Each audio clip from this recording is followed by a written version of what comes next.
is Fantasy Tomorrow. Welcome back for week 2 of fantasy football. We are going to be doing things a little differently now. We have decided to go on ahead and instead of doing one super long video, break it up into a few short ones so we can cover our categories a little bit better and provide you guys with more information to help take you to the championship. As always, my name is Jaden, and we have our self-proclaimed fantasy football expert Caleb Henley on the line. Okay, so now we're going to be talking about flex options. You got to have them. Everyone wants to know which are the ones that you need. Okay, you ready, Caleb? Yep, let's do it. Okay, then let's go ahead and get to it. Which running backs are you considering as good flex options for week 2? So one that I like a lot is Latavius Murray for the Saints. Now, he's their running back, and he received the majority of the carries for the Saints in week 1, but he didn't rack up a ton of yardage. But I think that's going to change this week. Last week, he was going up against the Buccaneers defense, who are one of the best run defenders in the league. But he'll be facing the Raiders this week. The Raiders are not a good defense, and I expect him to have a great week going up against the Raiders. Another running back I like a lot is J.K. Dobbins. He plays for Baltimore. Now, Baltimore did what they do best in running the ball. And besides from Lamar Jackson, J.K. Dobbins stood out as the most successful and arguably the best running back for the Baltimore Ravens. So if you can have him in your flex spot, he's a prime person to break out this week. I also like Nyheim Hines a lot, running back for the Colts. He's now the new Austin Eckler for Phillip Rivers. Now, we know that when Phillip Rivers was in Los Angeles with the Chargers, he dumped off the ball to Eckler a ton. Eckler had a great fantasy season with Rivers last year. I think Hines is in a similar situation this year now that Rivers is on the Colts. And Rivers is going to be dumping the ball off a lot. He's going to be finding Hines a lot. And you can count on him to give you plenty of good points in your flex spot. Okay. I'm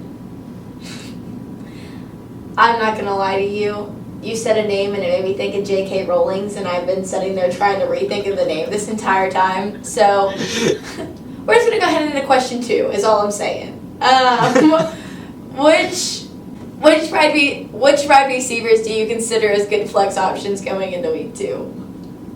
Well, I've already talked about him a bit this week, but I like Marquez Valdes-Scantling a lot. He had a great game in the opener against the Vikings, and I expect the Packers offense to keep clicking against the Lions in week 2. Now, Aaron Rodgers looks primed to have an MVP caliber season, and Scantling should reap all the benefits of having a quarterback who isn't afraid to air it out. Another wide receiver I like a lot, and I've already mentioned him too, is John Brown.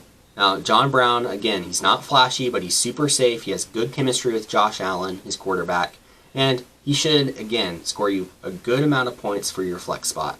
And then the third person I'll talk about is Sammy Watkins. Sammy Watkins led the Chiefs in receiving in week 1, and we shouldn't overlook him just as a one-week wonder. He should be great week in and week out this season. I think him and Mahomes have some really undeniable chemistry, and I think the Chargers defense, they're going to do a good job of being able to both lock down Kelsey and Hill this upcoming week, but that's going to leave Watkins by himself, and I think that he has a good chance to lead the Chiefs in receiving for the second week in a row. Sammy Watkins, you make my heart just go beep, beep, beep. Okay. Yeah, me too. Are there any tight ends that you would suggest using as a flex option for week 2? No, normally I try to avoid having a tight end in my flex spot. Normally, we can count on more consistent production from wide receivers and running backs than we can from tight ends. So the only tight end that I would even maybe think about putting in my flex spot is Dallas Goedert, if you could get him.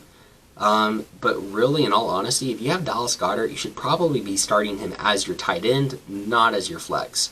The only reason you'd start him as your tight end is if you were really desperate, and you already had a great tight end like Kelsey or Kittle, Mark Andrews, Zach Ertz.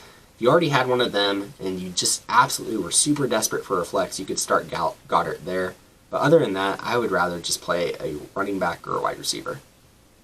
If you start anybody over Kelsey, you can just close this video right now because we have some beef and issues. That's all I'm saying. Yeah, I agree. I mean, I'm wearing a Kelsey jersey right now. Yeah, there's no one better, honestly. So, yeah. Well, Okay, that is week 2 flex options for you. We are going to be diving into trades and targets for our next video, so go on ahead and click over there if you haven't already, which you haven't if you just heard that part. Per usual, my name is Jaden. I would hope you know that by now, and that is Caleb. And this is Fantasy Tomorrow, giving you the information so you can learn today and win tomorrow. See See ya.